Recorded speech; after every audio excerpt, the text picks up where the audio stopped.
Namaste and welcome back to my class.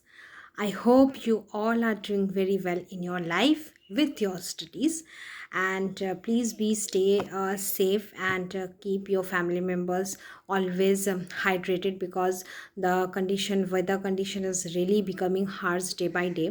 मतलब इतना गर्मी है तो जिनका एज थोड़ा-सा ज़्यादा है उन लोगों को लेके थोड़ा-सा प्रॉब्लम है क्योंकि अगर वो लोग घर में है तो इट्स ऑल राइट लेकिन अगर बाहर है तो always there is a tension तो लगा ही रहता है कि उनका तबीयत कैसा रहेगा। तो I'm requesting you to please look after your family members in this weather condition. So already we have completed section 17 up to section 17 of Indian Contract Act. Now आज के क्लास में हम लोग स्टार्ट करेंगे सेक्शन 18 जो कि deal करता है मिसरिप्रेजेंटेशन के बारे में। तो आई होप अभी तक जितना दूर कंप्लीट हो गया है इंडियन कॉन्ट्रैक्ट एक्ट तो सबको समझ में आया होगा एंड प्लीज़ मैं जो क्वेश्चन पूछती हूँ उसका आंसर कमेंट बॉक्स में दीजिएगा। एंड अगर किसी को समझ में नहीं आया किसी सेक्शन में या फिर किसी सेक्शन के पार्ट में तो please let me know in the comment box. मैं ट्राई करूँगी उसको नेक्स्ट क्लास में समझाने के लिए। क्लास शुरू करने से पहले it's my humble request to you all please like share and subscribe my channel as it really motivates me कि मैं फिर से एक नए क्लास लेके आऊँ आप लोगों के साथ। और ये शेयर भी कर दीजिएगा अपने दोस्तों में फेसबुक ग्रुप में जहाँ भी आपका एक्सेस है उसमें तो ताकि दूसरों को भी हेल्प हो। और बी क्लास के बीच बीच में आप लोग थम्स अप भी कर दीजिएगा क्योंकि आप लोगों का हर एक लाइक मेरे लिए बहुत ही इम्पॉर्टेंट है। तो बिना टाइम वेस्ट किए let's start the class and please ignore the background noise. I know that it's really very annoying but still please ignore the background noise, okay? Now, first, what is misrepresentation? When a false statement is made with a knowledge that it is false and also with the intention to deceive the other party and thereby induce him to enter into a contract on that basis, it is known as fraud. जो हमने कल उसके पहले के class में हमने fraud का definition already पढ़ चुके थे कि फ्रॉड में एक्चुअली हम इंटेंशन इनके साथ किसी को डिसीव करते हैं। हमारा इंटेंशन ही है कि दूसरों को झूठ बात बोल के उनको डिसीव करेंगे। तो फ्रॉड में हमारा एक विलफुल मिसरिप्रेजेंटेशन होता है, जानबूझ के हम झूठ को सच मानने के लिए किसी को बोलते हैं, ठीक है। But when facts are not intentionally misrepresented, then in that case it is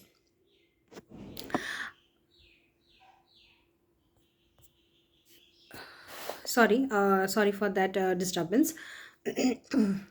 so fraud में हम लोगों का क्या हो रहा है, एक्चुअली फ्रॉड में हम लोग विलफुल मिसरिप्रेजेंटेशन कर रहे हैं, जानबूझ के झूठ बात को सच मतलब प्रेजेंट कर रहे हैं दूसरे व्यक्ति के सामने। लेकिन अगर जहाँ पे फ्रॉड में एक्चुअली हम लोगों को ऑलरेडी नॉलेज रहता है कि ये फैक्ट हमारा सच है कि झूठ है, तो हम अगर झूठ को जानबूझ के सच मानेंगे या फिर दूसरे पार्टी को मनवाएंगे कि नहीं यही सच है, तो उसमें हम लोग इंटेंशनली उसको डिसीव कर रहे हैं। और उसको इंटेंशनली डिसीव करने से जो इंटेंशनली डिसीव कर रहा है दूसरे पार्टी को उसको कुछ एडवांटेज मिलेगा। लेकिन मिसरिप्रेजेंटेशन के केस में हम लोग क्या कर रहे हैं, actually if the assertion made latter turns out to be untrue, but the person at the time of making it generally believed it to be true, it is then known as innocent misrepresentation according to section 18 of Indian Contract Act, and it deals this type of misrepresentation. मतलब क्या है, actually fact हमारा सही नहीं है, fact हमारा गलत है, लेकिन मेरे पास जो नॉलेज है ये नॉलेज है कि वो फैक्ट सही है, ठीक है। एग्जाम्पल के साथ हम समझते हैं इस बात को, नहीं तो कन्फ्यूजन ऐसे क्रिएट होगा। ए एक्चुअली स्कूल नहीं गया था, ठीक है, ये बात मुझे नहीं पता, मुझे पता है कि ए स्कूल गया था। तो अब मुझे जैसे पता है कि ए स्कूल गया था, अब मेरा इंटेंशन ऐसा नहीं है कि मैं इस बात को लेके किसी को डिसीव करूं। मैं अगर मुझसे कोई दूसरा व्यक्ति ऐसा जानना चाहता कि ए स्कूल गया था कि नहीं गया था, तो मैं ऐसे ही उसको बता दी कि हाँ हाँ मुझे तो पता है ए स्कूल गया था, लेकिन एक्चुअली ए ने स्कूल नहीं गया था। तो मेरा कोई इंटेंशन नहीं था कि उसको मैं झूठ बताऊँ, और मेरे पास वो नॉलेज भी नहीं था कि ए एक्चुअली में स्कूल नहीं गया था। तो जहाँ पे हम लोग कुछ झूठ बात को सच मान के बताते हैं, उस केस में अगर हम लोगों को ये नॉलेज नहीं है कि वो बात झूठ है, लेकिन हम इंटेंशनली मानते हैं कि वो झूठ है, और हमारा इंटेंशन ऐसा नहीं है कि हम दूसरे पार्टी को डिसीव करें, उस केस में हमारा ये फ्रॉड नहीं होगा। तो फ्रॉड और मिसरिप्रेजेंटेशन हम लोग अलग कैसे करें? फ्रॉड में एक्चुअली हमारे पास नॉलेज होता है कि फैक्ट हमारा सही है कि गलत है, गलत होने के बावजूद भी हम उसको सही बोलते हैं। लेकिन मिसरिप्रेजेंटेशन के केस में हम लोगों का एक्चुअली नॉलेज नहीं होता कि फैक्ट हमारा सही है कि गलत है, तो हम लोग उसको सही मान के लोगों और इंटेंशन भी ऐसा नहीं है कि हम लोगों को डिसीव करें। लेकिन फ्रॉड में हम लोगों का नॉलेज भी होता है कि वो फैक्ट सही नहीं है, और हम लोगों का ये भी इंटेंशन होता है कि हम लोगों को डिसीव करें, लोगों को हार्म पहुंचाए। लेकिन मिसरिप्रेजेंटेशन में हम लोगों का ऐसा कोई भी इंटेंशन नहीं होता। पहली बात तो फैक्ट का होना, मतलब वो फैक्ट सही है कि गलत है, ये नॉलेज मिसरिप्रेजेंटेशन में नहीं होता है। एंड दूसरा बात, ये भी इंटेंशन नहीं होता कि इससे तीसरे पार्टी को कुछ हार्म पहुंचे, मतलब दूसरे पार्टी को हार्म पहुंचे। ठीक है, तो आई होप फ्रॉड और मिसरिप्रेजेंटेशन में दो कॉन्सेप्ट को लेके अब कोई कन्फ्यूजन नहीं है। फ्रॉड में हम लोगों का इंटेंशन होता है कि ताकि दूसरा पार्टी हम लोगों का डिसीव हो, और झूठ बात को हम लोग फ्रॉड में सच बोल के मानते हैं या फिर मनवाते हैं दूसरे पार्टी से। लेकिन मिसरिप्रेजेंटेशन में हम लोगों का इंटेंशन दूसरे पार्टी को डिसीव करना एक्चुअली में नहीं होता, और वो फैक्ट सही है कि गलत है इसका नॉलेज भी मिसरिप्रेजेंटेशन में नहीं होता। सच मान के फैक्ट को प्रेजेंट किया जाता है, तो वो फैक्ट एक्चुअली सच है कि झूठ है, जो प्रेजेंट कर रहा है मिसरिप्रेजेंटेशन में उसको कोई भी नॉलेज नहीं है।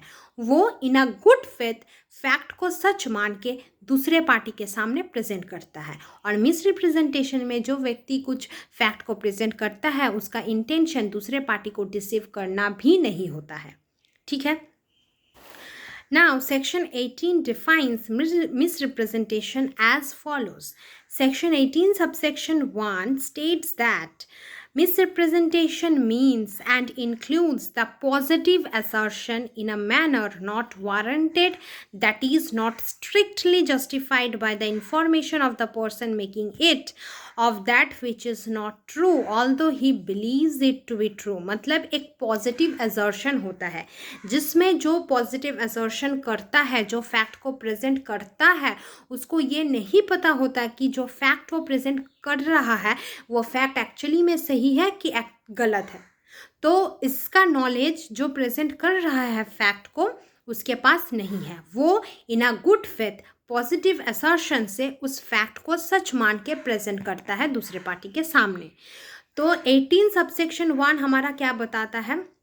मिसरिप्रेजेंटेशन में एक पॉजिटिव असर्शन होता है, एक पॉजिटिव रिप्रेजेंटेशन होता है किसी फैक्ट का विदाउट नॉलेज कि वो फैक्ट सही है कि गलत है।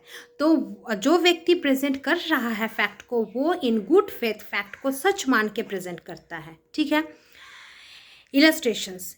ए at the time of selling his horse to B, A जब अपना घोड़ा बी को बेच रहा था, tells him that horse is thoroughly sound, A ने बताया कि उसका घोड़ा बिल्कुल ठीक ठाक है, पागल नहीं है। A genuinely believes the horse is sound, A को सच में पता है कि वो खुद विश्वास करता है कि मेरा घोड़ा एकदम फिट एंड फाइन है। ठीक है, तो now although he has no sufficient ground for such belief, मतलब वो मानता है कि उसका घोड़ा पूरा एकदम ठीक ठाक है, लेकिन he has no sufficient ground for such belief, उसके पास मतलब उसका घोड़ा एकदम से बिल्कुल ठीक ठाक है ऐसा कोई ग्राउंड नहीं है, मतलब डॉक्टर आके नहीं बताया या फिर वो घोड़े को मेडिकल चेकअप के लिए नहीं लेके गया, उसको पता है कि मेरा घोड़ा ठीक ठाक है। ठीक है, ऐसा कोई आके उसको नहीं बताया या फिर सर्टिफिकेट नहीं दिया ए को कि नहीं ये तुम्हारा घोड़ा ठीक है। वो उसको ऐसे ही पता है कि नहीं मेरा घोड़ा है, मैं देखा हूँ वो ठीक ठाक है, ठीक है। अब वो घोड़ा बी को बेच रहा है।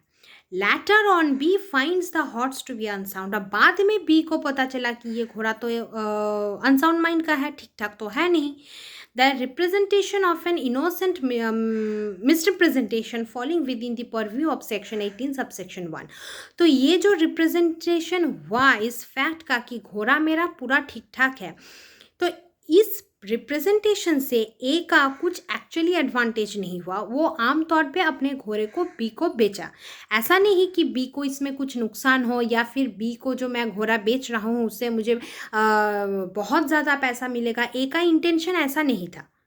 ए को जेन्युइनली ऐसा पता था कि मेरा घोड़ा पूरा ठीक ठाक है, और वो इस बिलीव के ऊपर बी को बताया कि नहीं तुम मेरा इस घोड़े को लेना चाहते हो, ये घोड़ा पूरा ठीक ठाक है। तो यहाँ पे हमें देखना पड़ेगा कि जो पर्सन यहाँ पे ए जो प्रेजेंट कर रहा है कि वो उसका घोड़ा ठीक ठाक है, उसका इंटेंशन है कि वो सिर्फ घोड़े को बेचेगा बी को। ऐसा नहीं कि वो अगर घोड़े को बेचेगा तो उससे उसको बहुत सारा एडवांटेज मिलेगा, ऐसा कुछ भी इंटेंशन यहाँ पे ए का नहीं है। सिंपल है कि ए का घोड़ा है और ए उस घोड़े को बी को बेचना चाहता है। तो इसमें जो इंटेंशन ए का एक्चुअली काम कर रहा है वो एज अ सेलर कम कर रहा है, ठीक है।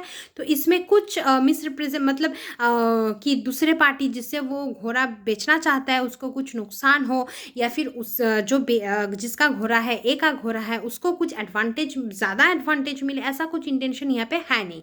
सिंपली ए घोड़े को बेचना चाहता है। तो बेचने के वक्त ए ने बी को बताया कि मेरा घोड़ा बिल्कुल ठीक ठाक है, ठीक है। उसका ऐसा इंटेंशन नहीं है कि वो अपने घोड़े को अपना घोड़ा अनसाउंड माइंड है और वो ये बात को छिपा के बी को बोल रहा है कि नहीं मेरा घोड़ा ठीक ठाक है। वो जेन्युइनली बिलीव करता है कि मेरा घोड़ा पूरा ठीक ठाक है, इसमें कोई मतलब प्रॉब्लम नहीं है। बाद में बी को पता चला कि घोड़े में थोड़ा सा प्रॉब्लम है, तो ए ने ये बात जो बी को बोला कि नहीं मेरा घोड़ा पूरा ठीक ठाक है, इसमें ए का इंटेंशन इन गुड फेथ था। ए का इंटेंशन था कि वो बी को अपना घोड़ा आम तौर पे बेचे, ऐसा नहीं कि ताकि वो जो घोड़ा बी को बेच रहा है ए उससे बी को कुछ नुकसान हो। ऐसा इंटेंशन ए का नहीं था। ए का सिंपल इंटेंशन था कि वो अपना घोड़ा को बेचेगा, ठीक है। आई होप 18 सबसेक्शन 1 समझ में आया कि जहाँ हम लोग प्रेजेंटेशन कर रहे हैं कुछ फैक्ट का, वो हमारा एक पॉजिटिव असर्शन हो, जहाँ पे हमारा intention is coupled with good faith. हम गुड फेथ से इंटेंशन मतलब प्रेजेंट कर रहे हैं कुछ फैक्ट को, ठीक है, किसी से छुपा के नहीं या फिर झूठ को सच बोल के नहीं, ठीक है। नाउ 18 सबसेक्शन 2 हमारा अब क्या बताता है? It states that misrepresentation includes any breach of any duty without an intent to deceive. तो ब्रीच ऑफ एनी ड्यूटी है जिसमें इंटेंशन टू डिसीव नहीं है। तो 18 सबसेक्शन 2 हमें ये बताता है कि मिसरिप्रेजेंटेशन में हमारा एक्चुअली ब्रीच ऑफ ड्यूटी होता है जिसमें हमारा intention is not to deceive the other party. Breach हो रहा है लेकिन हमारा यहाँ पे इंटेंशन नहीं है कि दूसरे पार्टी को हार्म पहुंचे, ठीक है। In English such cases are termed as constructive fraud. तो इंग्लिश लॉ में इस टाइप के केस को कॉन्स्ट्रक्टिव फ्रॉड कहते हैं, ठीक है।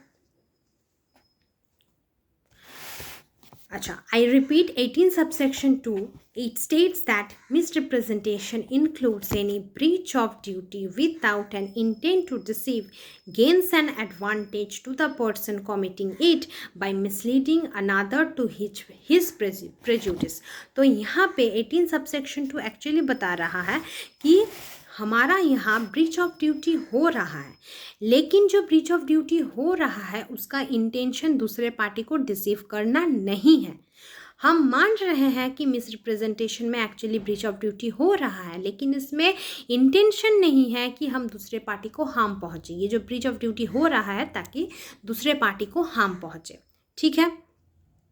तो दूसरे पार्टी को हार्म पहुँचे ऐसा इंटेंशन नहीं था, और फर्स्ट नंबर हमारा क्या है, इससे जो पार्टी प्रेजेंट कर रहा है, ब्रीच कर रहा है एक्चुअली विदाउट एनी नॉलेज, तो उसको एक एडवांटेज भी हो रहा है। अब ऑब्वियसली बात है, एक पार्टी को एडवांटेज हो रहा है तो मतलब दूसरे पार्टी को डिसएडवांटेज हो रहा है, नुकसान हो रहा है। लेकिन मिस रिप्रेजेंटेशन में हमारा अगर नुकसान हो भी रहा है दूसरे पार्टी को, तो वो हम इंटेंशनली नहीं करवा रहे हैं। मानो एक बात झूठ है लेकिन मुझे पता है कि वो बात सही है, अब उसके बेसिस में मैं उसको जेन्युइनली बता दिया नहीं वो बात तो सही है। अब उस बात के ऊपर अगर दूसरा पार्टी कुछ काम कर लिया तो उसको नुकसान होगा, लेकिन मेरा एक्चुअली इंटेंशन उसको नुकसान पहुंचाने का नहीं था, क्योंकि मेरे पास खुद ही तो नॉलेज नहीं था कि वो फैक्ट जो मैं प्रेजेंट की दूसरे पार्टी के सामने वो सच है कि झूठ है, मुझे ही तो नहीं पता। तो मैं उसमें इंटेंशनली उसको कैसे डिसीव करूं, ठीक है।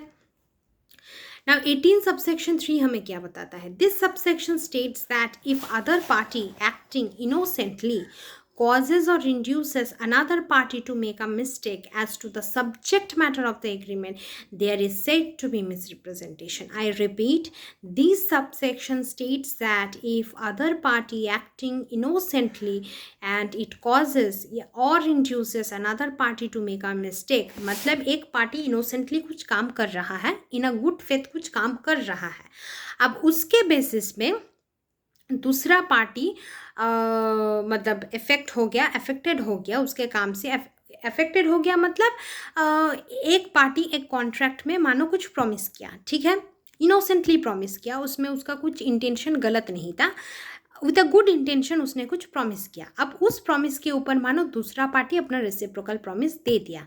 अब दूसरा पार्टी जो रेसिप्रोकल प्रॉमिस दे दिया, उस रेसिप्रोकल प्रॉमिस ने एक्चुअली मिस्टेक किया उसने सब्जेक्ट मैटर के रिलेटेड, ठीक है। तो यहाँ पे हम लोग मिस रिप्रेजेंटेशन किए हैं, ना कि फ्रॉड। एग्जाम्पल के साथ समझते हैं, ज़्यादा समझ में आएगा। तो सबसेक्शन 3 का क्या एग्जाम्पल है? A hired a ship from B, B से एक शिप हायर किया A, which was represented to A as being of not more than 2,800 tons. Actually, the ship registered tonnage capacity was 3,045 ton. So it was held that B had made a representation acting innocently which could entitle A to avoid a contract by reason of erroneous as to the tonnage of ship. तो A actually B से एक ship लिया, ठीक है। अब हर एक ship का एक एक कैपेसिटी होता है, तो B गलती से विदाउट एनी बैड इंटेंशन, मतलब कुछ भी बैड इंटेंशन के मतलब को छोड़ के बी ने ऐसे ही बोल दिया कि इस शिप का कैपेसिटी है 2,800। अब ए ने मान लिया कि ठीक है चलो अब इस कैपेसिटी है, तो उस हिसाब से ए भी पे करेगा। लेकिन बाद में ए को पता चला कि इस शिप का कैपेसिटी और भी ज़्यादा है, 3,045 टन है। तो यहाँ पे बी ने जानबूझ के ये टॉनेज कैपेसिटी नहीं छिपाया, शायद उसको कुछ कन्फ्यूजन हो गया होगा या फिर दिमाग से निकल गया होगा कि इस शिप का कैपेसिटी अलग है, तो वो जेन्युइनली बी ने शिप का कैपेसिटी 2,800 बता दिया। तो इस 2,800 बताने के पीछे बी का कोई एक्चुअली कोई मकसद नहीं था कि अगर मैं ऐसा करूँ तो ए को हार्म होगा, मुझे एडवांटेज होगा, ऐसा कुछ भी इंटेंशन बी को नहीं था। बी ऐसा जेन्युइनली बता दिया कि इस शिप का कैपेसिटी 2,800 है। अब उसके हिसाब से ए भी काम कर दिया, रेसिप्रोकल प्रॉमिस हो गया। लेकिन बाद में क्या पता चला ए को कि इसका कैपेसिटी थोड़ा सा ज़्यादा है, तो हो सकता ए और थोड़ा सा कुछ काम करे, ए को और थोड़ा सा एडवांटेज मिला, लेकिन मिला नहीं उस एरोनियस टोनेज कैपेसिटी से। अब ए के पास राइट है कि वो कॉन्ट्रैक्ट को कैरी फॉरवर्ड कर भी सकता है या फिर सेट असाइड भी कर सकता है कि नहीं, मुझे लगा था कि ये 2,800 का कैपेसिटी है, लेकिन इस शिप का एक्चुअली कैपेसिटी कुछ ज़्यादा है, तो मिस रिप्रेजेंटेशन हुआ है, मैं उसको सेट असाइड करता हूँ। तो ए के पास दो राइट है कि वो कंटिन्यू भी कर सकता है या फिर सेट असाइड भी कर सकता है। तो इस एग्जाम्पल से हमें ये पता चला कि बी ने जो टोनेज कैपेसिटी शिप का बोला वो एक्चुअली जानबूझ के ए को डिसीव करने के लिए नहीं बोला। बी जेन्युइनली मानता था कि इस शिप का कैपेसिटी 2,800 है, तो वो जेन्युइनली जो मानता था, ए को भी वो उस वही बताया। अब ए ने उस प्रॉमिस के ऊपर अपना रेसिप्रोकल प्रॉमिस कर दिया, फिर बाद में ए को पता चला कि इसका कैपेसिटी ज़्यादा है, तो यहाँ पे मिस रिप्रेजेंटेशन हुआ है, फ्रॉड नहीं है, क्योंकि हमारा intention is in good faith not to deceive the other party. तो मिस रिप्रेजेंटेशन और फ्रॉड को अलग करने का मतलब इम्पॉर्टेंट प्रोसेस ये है कि हमें इंटेंशन को देखना है कि हमारा इंटेंशन कैसा है। अगर इंटेंशन दूसरे पार्टी को डिसीव करना है तो फ्रॉड है, अगर इंटेंशन डिसीव करना नहीं है दूसरे पार्टी को तो हम वो फ्रॉड नहीं कहलाएंगे। I hope 18 subsection 1 to subsection 3 समझ में आया होगा। अब हम डिटेल्स में पढ़ेंगे कि फ्रॉड और मिसरिप्रेजेंटेशन में एक्चुअली डिफरेंस क्या है। अब फ्रॉड और मिसरिप्रेजेंटेशन का सेक्शन नंबर क्या है वो तो आप लोग मुझे कमेंट बॉक्स में बताएंगे, ठीक है, इट्स योर होमवर्क। तो both in fraud and misrepresentation a statement is made which is false. तो दोनों के केस में हम लोग जो प्रेजेंटेशन कर रहे हैं फैक्ट का, वो दोनों केस में ही फॉल्स है, झूठ को ही हम सच बोल रहे हैं। But in fraud the false statement is made by a person who knows that it is false. लेकिन फ्रॉड के केस में जो व्यक्ति इस फॉल्स स्टेटमेंट को प्रेजेंट कर रहा है उसके पास नॉलेज है कि ये हमारा स्टेटमेंट फॉल्स है। लेकिन मिसरिप्रेजेंटेशन में जो व्यक्ति इस फॉल्स स्टेटमेंट को प्रेजेंट कर रहा है दूसरे व्यक्ति के सामने, उसके पास ये नॉलेज नहीं है कि ये हमारा फॉल्स स्टेटमेंट है, वो जेन्युइनली बिलीव करता है कि ये हमारा सही है। तो पहला फैक्टर हमारा क्या हुआ, फ्रॉड में एक नॉलेज फैक्टर आया। फ्रॉड में पर्सन को पहले से पता होता है कि ये फैक्ट हमारा सही है कि झूठ है। तो अगर सही है तो बात फ्रॉड की तो आएगा ही नहीं, लेकिन अगर झूठ है और अगर वो पर्सन इस झूठ को ही सच बोल के प्रेजेंट करे विद दैट नॉलेज कि ये फैक्ट हमारा सही नहीं है, झूठ है, तो उस केस में हम लोग फ्रॉड कहते हैं उसको।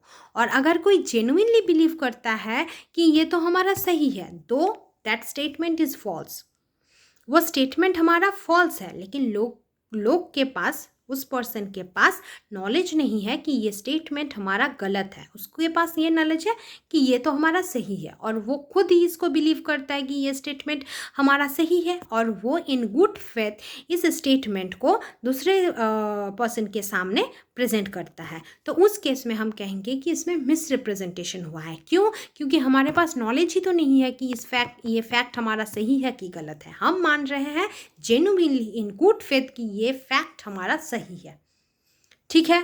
तो पहला सिमिलरिटीज़, एक सिमिलरिटीज़ हम दोनों में कह सकते हैं कि दोनों ही फ्रॉड एंड मिसरिप्रेजेंटेशन दोनों ही एक्चुअली मेड ऑन फ्रॉड, मतलब फॉल्स स्टेटमेंट। तो दोनों में ही कॉमन फैक्टर है, दोनों ही फॉल्स स्टेटमेंट के ऊपर बनता है। लेकिन फ्रॉड में हमारा फॉल्स स्टेटमेंट का नॉलेज पहले से होता है और मिसरिप्रेजेंटेशन में फॉल्स स्टेटमेंट का नॉलेज नहीं होता है, ठीक है, जो प्रेजेंट कर रहा है उसके पास। तो कॉमन फैक्टर है, दोनों ही फॉल्स स्टेटमेंट के ऊपर बनता है। और डिफरेंस हम ये कहेंगे कि फ्रॉड में हमारे पास ऑलरेडी नॉलेज रहता है कि ये स्टेटमेंट हमारा फॉल्स है कि नहीं है, और मिसरिप्रेजेंटेशन में हमारे पास कोई भी नॉलेज नहीं रहता ये एक्चुअली फॉल्स स्टेटमेंट है कि नहीं है। मिसरिप्रेजेंटेशन में उसको जेन्युइनली बिलीव किया जाता है कि ये हमारा ट्रू स्टेटमेंट है, ठीक है। Now, in fraud, the intention of the person making a false statement is to deceive the other party and to induce him to enter into a contract. Fraud में हमारा इंटेंशन ही है कि इस झूठ को सच मतलब प्रेजेंट करके हम दूसरे पार्टी को इंड्यूस करेंगे और उसको डिसीव करेंगे और इंड्यूस करेंगे कि वो कॉन्ट्रैक्ट बनाए। लेकिन मिसरिप्रेजेंटेशन में हम लोगों का ऐसा कोई भी इंटेंशन नहीं है कि हम दूसरे पार्टी को डिसीव करें। तो आई रिपीट, फ्रॉड में एक्चुअली हमारा कॉमन फैक्टर है कि दोनों ही फॉल्स स्टेटमेंट के ऊपर होता है। फ्रॉड में इस फॉल्स स्टेटमेंट का नॉलेज पहले से ही होता है उस पर्सन के पास जो पर्सन प्रेजेंट करता है इस फॉल्स स्टेटमेंट को सच मान के, ठीक है। लेकिन मिसरिप्रेजेंटेशन में एक्चुअली नॉलेज नहीं होता कि स्टेटमेंट हमारा फॉल्स है कि हमारा सही है, वो फॉल्स स्टेटमेंट को ही सही मान के प्रेजेंट करता है।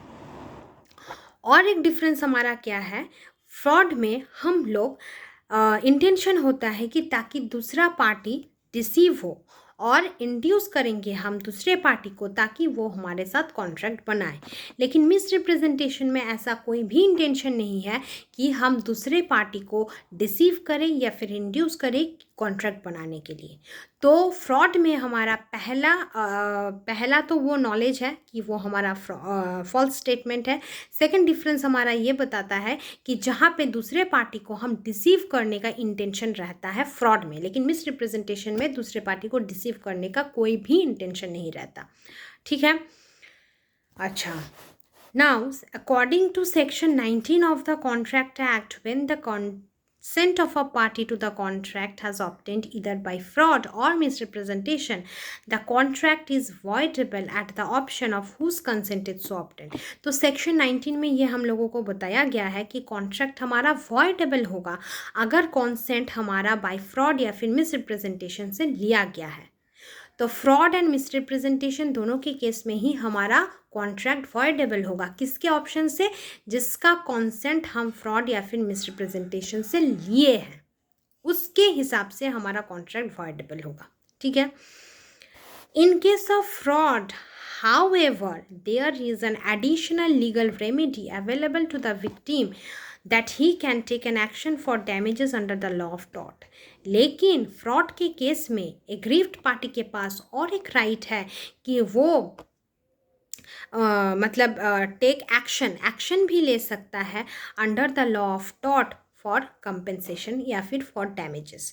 तो डैमेज जो उसका हुआ है उस फ्रॉड स्टेटमेंट के बेसिस के ऊपर, वो कॉन्ट्रैक्ट जो बनाया इन फ्रॉड, तो उसके ऊपर वो एक्शन भी कर सकता है अंडर लॉ ऑफ टॉर्ट। लेकिन मिसरिप्रेजेंटेशन में हम लोग under the law of tort कुछ नहीं कर सकते, मतलब एक्शन नहीं कर सकते। तो फ्रॉड में हमारा एडिशनल, एग्रीव्ड पार्टी के पास एडिशनल एक राइट होता है कि he can take action for damages under the law of tort. तो सेक्शन 19 क्लियर कट तो ये बता देता है कि मिसरिप्रेजेंटेशन हो चाहे मिस्टेक हो, दोनों केस में ही अगर कॉन्सेंट लिया गया है तो जिसका कॉन्सेंट लिया गया है फ्रॉड एंड मिसरिप्रेजेंटेशन से, वो कॉन्ट्रैक्ट को वॉइडेबल बना सकता है। ठीक है।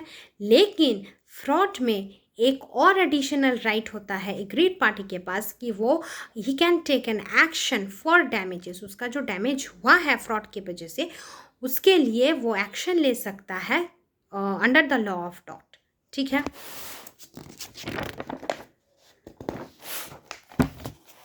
अच्छा,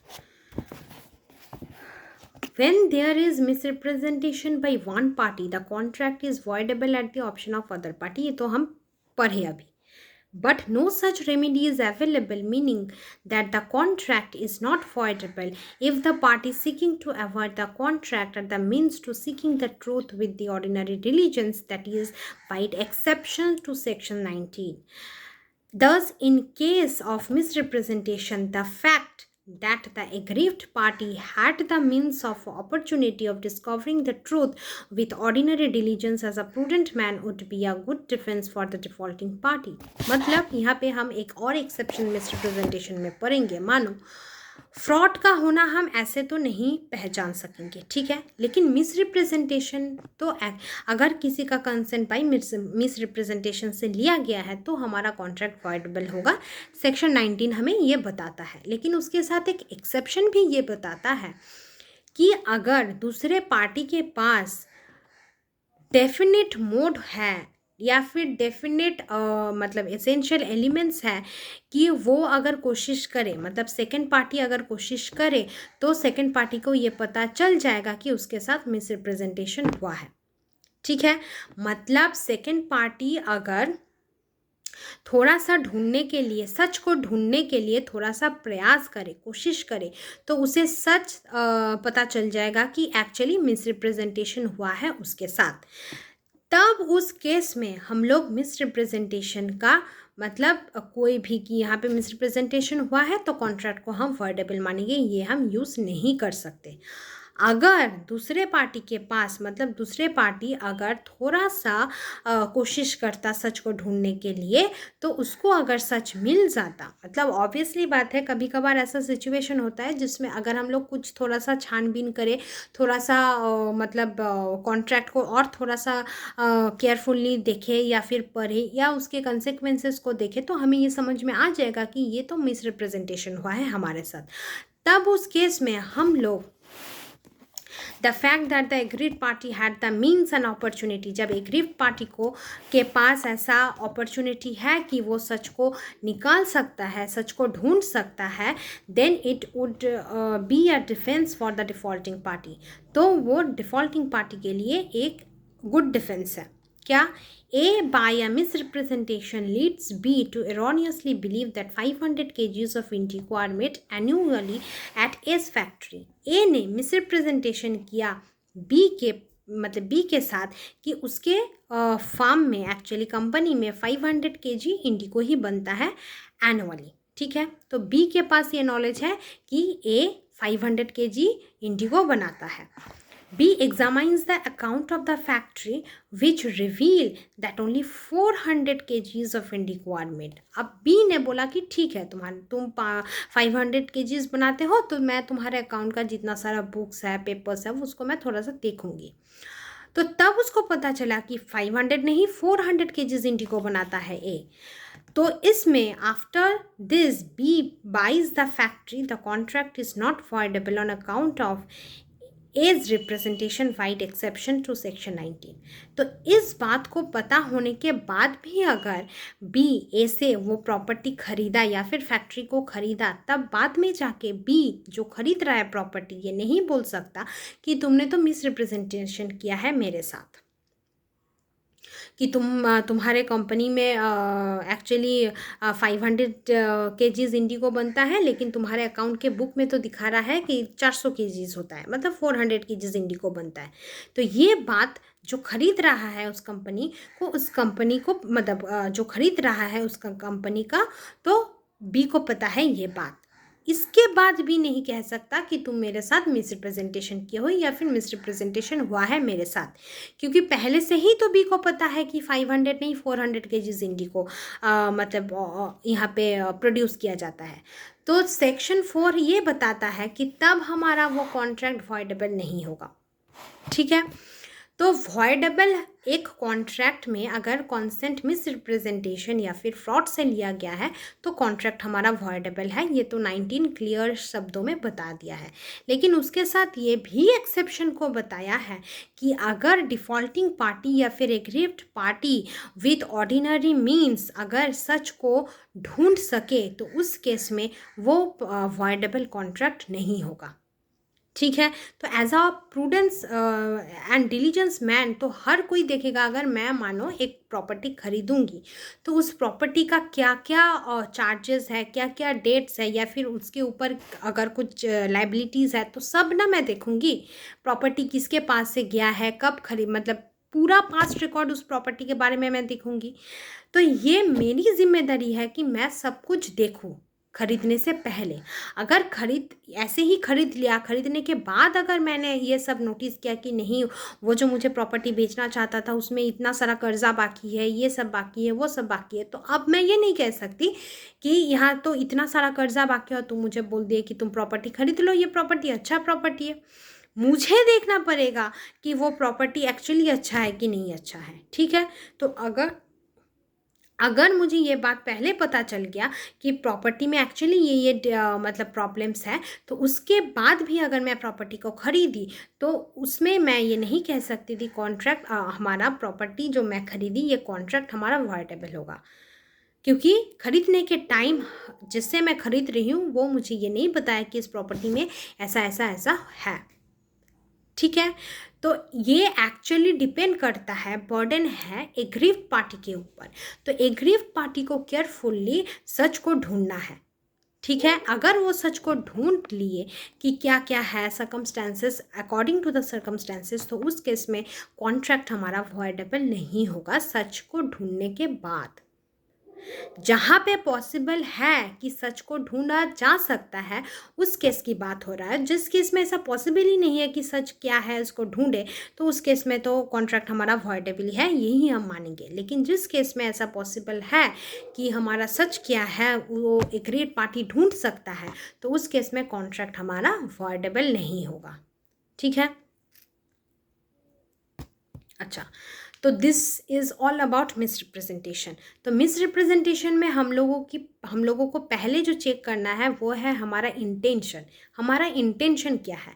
तो मिसरिप्रेजेंटेशन में एक्चुअली इंटेंशन किसी को डिसीव करना नहीं होता। मिसरिप्रेजेंटेशन में फैक्ट हमारा फॉल्स है कि फैक्ट हमारा ट्रू है, इसी का नॉलेज एक्चुअली नहीं होता। सच जेन्युइनली फैक्ट को सच मान के प्रेजेंट किया जाता है, और इसमें ये इंटेंशन नहीं है कि दूसरे पार्टी का हार्म है, दूसरे पार्टी का हार्म होगा और उससे मैं एडवांटेज, मतलब दूसरे पार्टी को एडवांटेज मिलेगा, ऐसा नहीं। तो जेन्युइनली बिलीव किया जाता है कि फैक्ट हमारा सही है और इसके ऊपर कॉन्ट्रैक्ट हम करेंगे नॉर्मली। तो एक्सेप्शंस भी क्लियर हो गया। तो एक्सेप्शंस मतलब जितना सारा डिफरेंसेस था कि एक में इंटेंशन, फिर दूसरे में नॉलेज, कि फ्रॉड में एक्चुअली पहले से नॉलेज होता है कि फैक्ट हमारा सही है कि सही नहीं है, लेकिन मिसरिप्रेजेंटेशन में ऐसा कोई नॉलेज नहीं है। फ्रॉड में इंटेंशन भी होता है हमारा to deceive the other party, लेकिन मिसरिप्रेजेंटेशन में हमारा ऐसा कोई इंटेंशन नहीं है। सेक्शन 19 में हमारा ये बात बताया दिया गया है कि अगर मिसरिप्रेजेंटेशन और फ्रॉड से कंसेंट लिया गया है तो कॉन्ट्रैक्ट हमारा वॉइडेबल होगा। और इन दोनों केस में ही हमारा कॉमन फैक्टर है, दोनों केस ही फ्रॉड फैक्ट से, मतलब बेस्ड ऑन फ्रॉड फैक्ट या फिर फ्रॉड इंफॉर्मेशन से बनता है। ठीक है। लेकिन सेक्शन 19 उसके साथ एक एक्सेप्शन ये भी बताता है कि जब मिसरिप्रेजेंटेशन में एक एग्रीव्ड पार्टी के पास नेसेसरी मीन्स है कि वो सच को ढूंढ सकता है, तो उस केस में एग्रीव्ड पार्टी मिसरिप्रेजेंटेशन का मतलब एलिमेंट को यूज़ नहीं कर सकता। क्यों? क्योंकि उसके पास तो मतलब नेसेसरी मीन्स है, अब वो सच को ढूंढे कि उसके साथ मिसरिप्रेजेंटेशन हुआ है कि नहीं हुआ। सब कुछ बात तो नहीं बता दिया जाएगा ना, खुद को भी ढूंढना पड़ेगा कि एक्चुअली ये मैं जो कॉन्ट्रैक्ट कर रही हूँ इसका कंसेक्वेंसेस क्या है, और पेपर्स ठीक ठाक है कि नहीं है। मैं ऐसे ही blindly I can't sign anywhere. तो पहले साइन करने के पहले जैसे मुझे देखना पड़ेगा कि मैं कहाँ पे साइन कर रही हूँ, इसका कंसेक्वेंसेस क्या होगा। ठीक उसी प्रकार अगर एग्रीव्ड पार्टी के पास नेसेसरी मीन्स है कि वो सच को ढूंढ सकता है, तो उस केस में एग्रीव्ड पार्टी मिसरिप्रेजेंटेशन कह के कॉन्ट्रैक्ट को वॉइडेबल नहीं कह सकता। ठीक है। तो ये रहा पूरा misrepresentation. Next day next topic. I hope misrepresentation fraud से कैसे अलग है समझ में आया। अगर नहीं तो please let me know in the comment box, और प्लीज़ लाइक द वीडियो, और बीच बीच में आप लोग लाइक कर भी दीजिएगा, and please subscribe and share my channel as it really helps me. तो आज का क्लास यहीं पे समाप्त। Take care and bye. मुलाकात होगा कल फिर से एक नए टॉपिक के साथ।